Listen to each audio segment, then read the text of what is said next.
Humvee, fully restored, U.S. Army.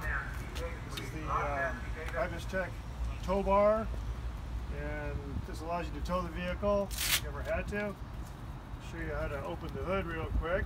We'll go ahead and loosen these ties and tilt it forward. Slowly lay it on the ground. That.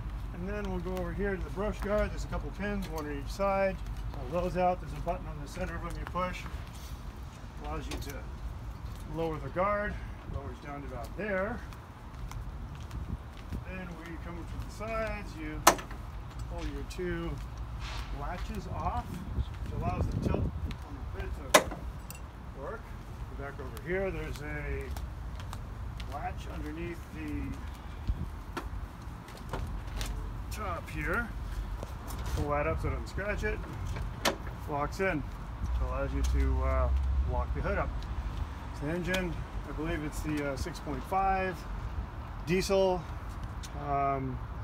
This vehicle had a full military upgrade in 2010, I believe.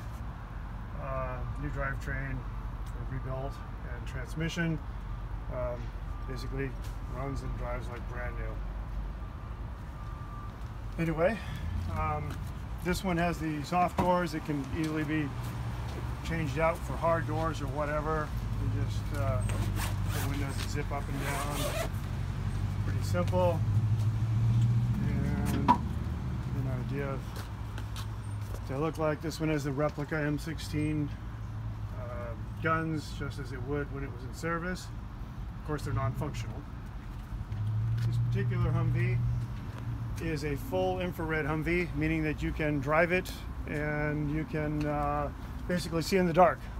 And what you do is you have a panel in here that has the remote on it. You turn this on position, you turn this to infrared or HID, depending if you wanted HID regular, spotlights. Those are very bright. For instance, you turn the power on, that allows you to rotate left and right, up and down with the remote. And the remote is also infrared and it is HID, so you can do it either way. See with lots of light or see with no light. And this vehicle has a infrared night vision goggle setup, which allows you to see with the infrared lights. You basically just put this item on your head like headgear, turn it on, adjust it, and then you can adjust it either side, left or right, and that will allow you to see in total darkness when you're using the RFID lighting. Infrared, I apologize. Anyway, what else? This vehicle has a setup for a cell phone. If you wanted to use your cell phone in there, it just pops right in, and there's just a regular USB port right there, which would allow you to charge it up while you're driving. This is the exterior light, interior lights. The ignition's turned to the on position, turns on the interior lights. There's upgraded LED lighting. Same with the rear of the vehicle. For backing up, it has upgraded LED lighting for the back. This vehicle has a semi-functional, well, pretty much completely functional radio kit with a few parts removed, so it actually does not transmit. But this radio, if it's in the on position, will pretty much do everything except actually transmit, because you need a radio license to do that. And so anyway, that's not completely functional, but it sure looks like it is. Make sure that's always in the off position. Has the headphones, radio gear. If you acquired a license, you could probably run this, I would assume. Anyway, it also has the computer system. It has a GTAC military computer system, which is fully functional. Of course, there's no programs in it that are other than just the Windows 10. And then it also has a DAGAR GPS locating system, which is a really nice GPS system. We'll show you that one here in a second. And we'll go to the other side. Yeah, come on around. Like I say, it's been fully restored. It has the red dot air conditioning system, which is the standard military system. It's not an aftermarket, it's the real deal. This is what they would have put on the vehicle, say in Desert Storm or You know, anytime they were running them in hot climates, they would upgrade them with that system. It also has the airlift bumper, so you can lift it up with a crane or a helicopter, which is sort of nice. It has the upgraded mud flap kit that's on it. It also has a under the vehicle Pioneer toolkit, which you can lower down, and that'll get you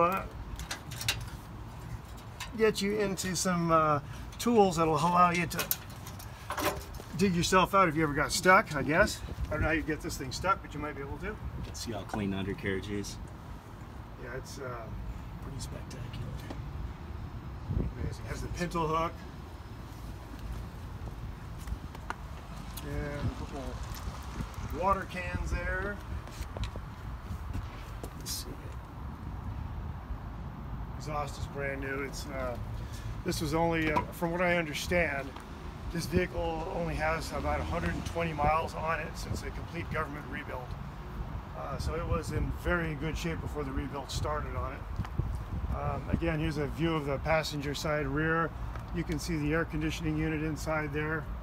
Those are very heavy duty ACs. Fully functional. Fully functional, absolutely. And this will get you a Windows little 10, view. right? Windows 10's installed in that one. The initial setup, you need to run the initial setup on it. But yeah, she powers right up. And you also have your Dagar setup over there, which, let's see here, how do we get this one going? Enter. And that just displays your positions. Pretty simple setup there. This is the owner's manual for the Dagars in here. The batteries are accessed underneath this seat. It has two 12-volt batteries. If you ever had to charge the batteries, well, there's two ways to do it. There's a plug-in that you can, if you had a military adapter, you can plug it in and use 24 volts to charge it that way, or otherwise just take two standard battery chargers, 12 volt, and just hook them on there and it will just charge the batteries up. It has brand new batteries in it, so I don't anticipate any problems with this thing. See how beautiful the build is.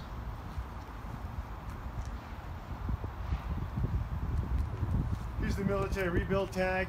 This is when it was actually rebuilt. You can sort of self-explanatory. And the vehicle's been driven 120 miles since the rebuild. This is the air cleaner, your reservoir for your coolant, fresh oil change. Perfect. You can just see the level of detail on this build, every nut and bolt.